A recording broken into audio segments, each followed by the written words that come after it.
Hi folks, Aaron Avila here representing the GSL media team at GSL Company of Yakima. This is the time of year where we like to see in person at one of our many continuing education events around the state. Obviously with COVID-19 gathering restrictions, we're just not able to do that this year.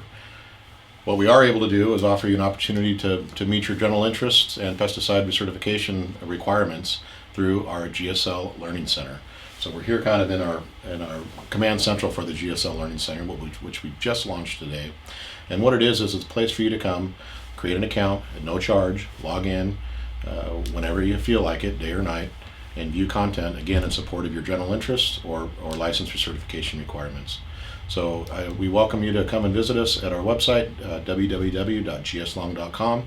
There you'll find a tutorial and of course registration links to the GSL Learning Center. This is something that's available both in English and in Spanish. It'll be live until March 15th, and don't forget to earn those raffle tickets as well. So again, we hope to see you in person soon, but in the meantime, we look forward to seeing you at the GSL Learning Center.